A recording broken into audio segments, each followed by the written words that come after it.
نحمده ونصلي على رسوله الكريم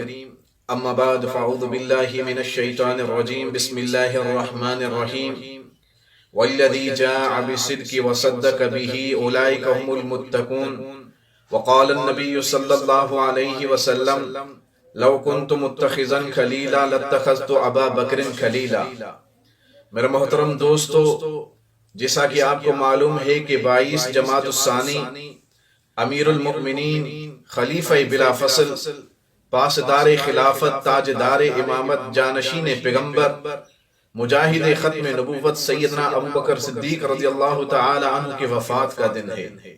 اسی مناسبت سے میں آپ حضرات کے سامنے چند باتیں عرض کرنا چاہتا ہوں۔ میرے محترم دوستو، کسی شاعر نے کیا خوب کہا ہے کہ چراغ عشق کو روشن کیا صدیق اکبر نے، ہمیں ہر دم دیا درس وفا صدیق اکبر نے، یہ مال و زر کی کیا قیمت نصاب عشق میں دیکھو، کیا گھر بار آقا پر فدا صدیق اکبر نے۔ نبی سے دل لگی تھی ان کی کچھ ایسی لحد میں بھی، نبی سے دل لگی تھی ان کی کچھ ایسی لحد میں بھی، نہیں چاہا نبی سے فاصلہ صدیق اکبر نے۔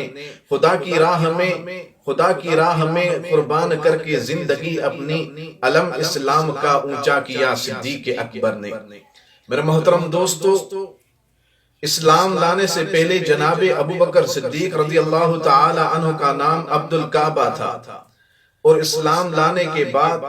جناب رسالت مآب صلی اللہ علیہ وسلم نے آپ کا نام عبداللہ رکھا۔ ابو بکر آپ کی کنیت ہے اور صدیق اور عتیق آپ کے لقب ہیں۔ میرے محترم دوستو، صدیق کا معنی ہے سچا،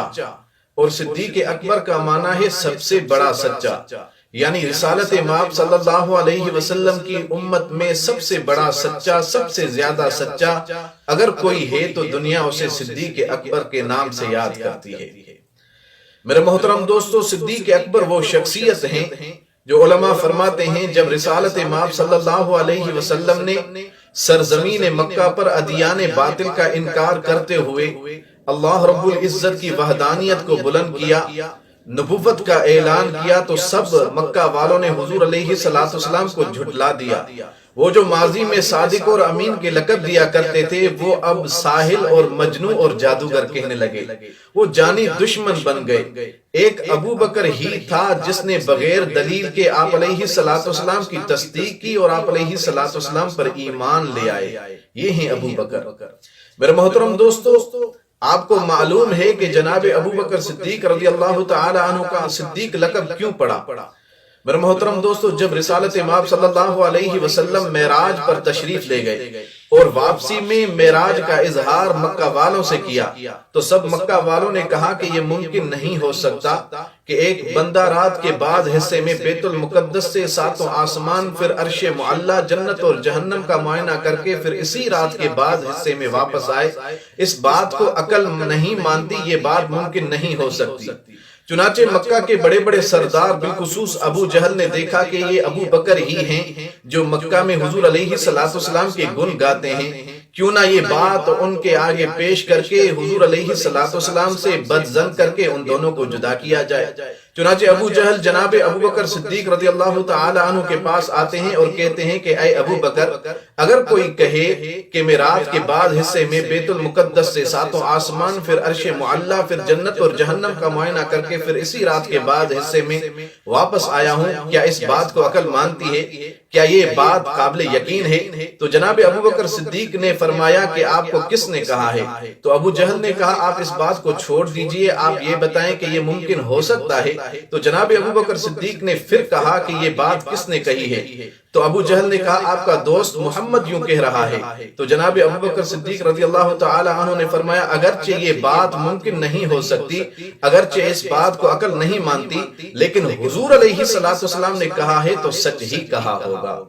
میرے محترم دوستو، یہ تھے ابو بکر صدیق۔ جو نبوت کی تائید کرے اسے صدیق کہتے ہیں، جو نبوت کی تصدیق کرے اسے صدیق کہتے ہیں، جو حضور علیہ السلام کو کندھوں پر اٹھائے اسے صدیق کہتے ہیں، جس کی گود میں حضور علیہ السلام آرام فرمائے اسے صدیق کہتے ہیں، جس کی حضور علیہ السلام کی موجودگی میں جو امامت کا تاج پہنے اسے صدیق کہتے ہیں، حضور علیہ السلام کی موجودگی میں جو مصلی سنبھالے اسے صدیق کہتے ہیں، جسے حضور علیہ السلام فرمائے مرو ابا بکر فلیصلی بالناس اسے صدیق کہتے ہیں، جو حضور علیہ السلام کی موجودگی میں 17 نمازیں پڑھائے اسے صدیق کہتے ہیں، آج سے حضور علیہ السلام اپنی امت میں سے سب سے پہلے اللہ رب العزت کے آگے قیامت کے دن پیش کرے اسے صدیق کہتے ہیں، اور بعد میں جس کے لیے جنت کے سارے دروازے کھول دیے جائیں اسے صدیق